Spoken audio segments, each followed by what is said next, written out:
This is going to be a general moon message. If it's meant for you, it's meant for you.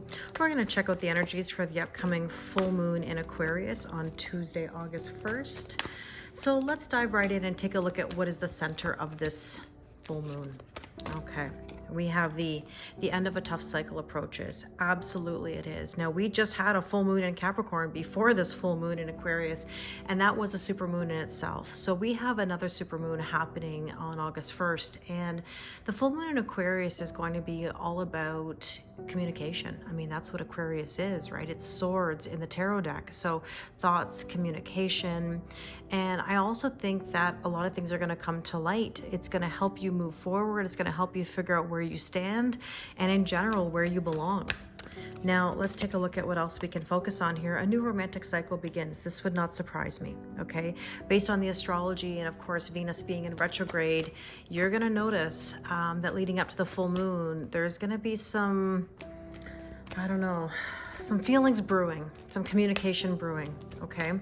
So let's see what else we can expect. Yeah, see, something's brewing. A fiery climax is approaching. Not surprised at all, okay? And with that, we have nothing is yet set in stone. And so this is the beautiful part of things. We can't try to control the outcome.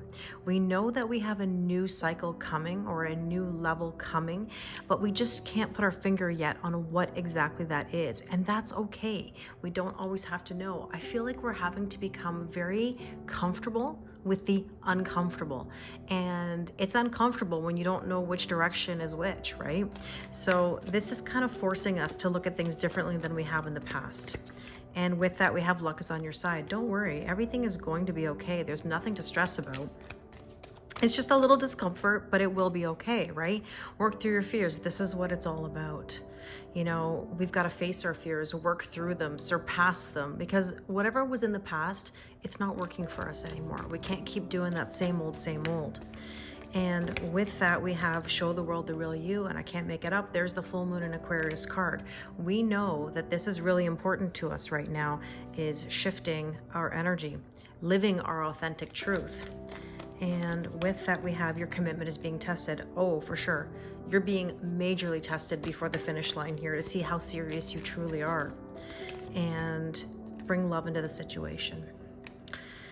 Here's the thing. It kind of feels like there's this vibe of expressing some feelings or some emotions. And I've been saying it a lot in my readings lately that you know, fortune favors the brave. We're going to have to look at this new level and take it head on, you know, approach it head on. So let's go back to the center of the reading. The end of a tough cycle approaches. The Devil card, well, that is Capricorn energy, and we have full moon in Capricorn. I kind of feel like this energy is continuing, you know what I mean?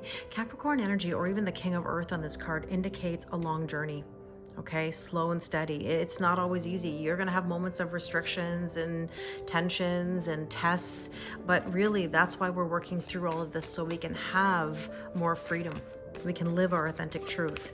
Now, a new romantic cycle begins. You have a decision to make. You know, are you in the old energy or are you in the new? And a fiery climax approaches. Well, two cards came out. It's telling you to get it done. You know, whenever I see this card, I do think of Aries energy, because Aries energy is do first, think later. I mean, it doesn't mean that you know, they don't think about it. They just think about it after the fact. If you're an Aries, you know. But essentially, this is saying you got to get something done. And of course, yes, the time has come. It popped out with it. Now, nothing is yet set in stone. Justice, equal giving and receiving, and balance. We need balance. And that's what we're striving for. So another thought to that actually is that card is the King of Air. King of Air would be King of Swords, and of course Gemini, Libra, Aquarius energy, where, you know, sometimes we have to take the emotion out of a decision, and maybe there's a need for some of you to actually make a specific decision or a concrete decision on something, or a decision to leave something behind. Now, luck is on your side. Yeah, you're birthing a whole new cycle. There's the Empress energy, Venus, self-worth, self-value, and self-respect. And working through your fears, we have the mountain. You got to get up that mountain, or you got to get up that cake. If you know the cake analogy, you know. The mountain can also be seen as an achievement. And so don't you want to feel better once you've worked through your fears? If you only knew what was on the other side of fear.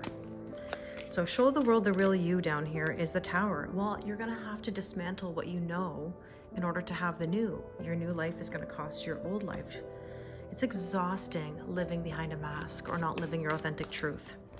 And your commitment is being tested. Well, there's a magnet. I mean, this is the thing about the magnet. The magnet is pulling you forward to new, but the magnet is also pulling you backwards. Hence why I'm always asking, are you in the old or are you in the new? And if you're sitting on the fence and you're being pulled left and right, it's not helping you. It's just breeding more confusion. And here you go, bring love into the situation. There's definitely some sort of death and rebirth here, a catalytic heart awakening. I think somebody's heart is opening, and take that as it resonates, but it's really important right now to follow one's heart, okay? And that doesn't have to necessarily mean romantically. It can mean follow your heart in regards to your career, moving, of course, relationships, whatever it means to you. So let's take a couple Power of Surrender cards here just to see what you need to surrender or surrender to. And we have surrender your ego. Well, of course, cultivate gratitude, be of service to others, and come from your heart. Didn't I just say that? A big ego can work against you, but humility will further your goals. Okay, let's see what else we need to know. Surrender procrastination. Now is the time to jump on a goal instead of putting it off. Taking action will attract success. Even just taking the methodical steps is going to get you even closer to where you want to be. Nobody says you got to change the world in a day or change your life in a day. As long as you're in the process of arrival or you're doing the work that you need to do, nobody can fault you. So I really hope that this resonates with you. On Tuesday, August 1st, I'm doing a full moon Zoom, which includes a personalized recorded reading, a private link to YouTube that gets sent to you within a couple weeks of the full moon Zoom. So if you're interested in attending, please visit the link in my bio. Thank you so much for listening to this reading, and I wish you the most amazing full moon in Aquarius.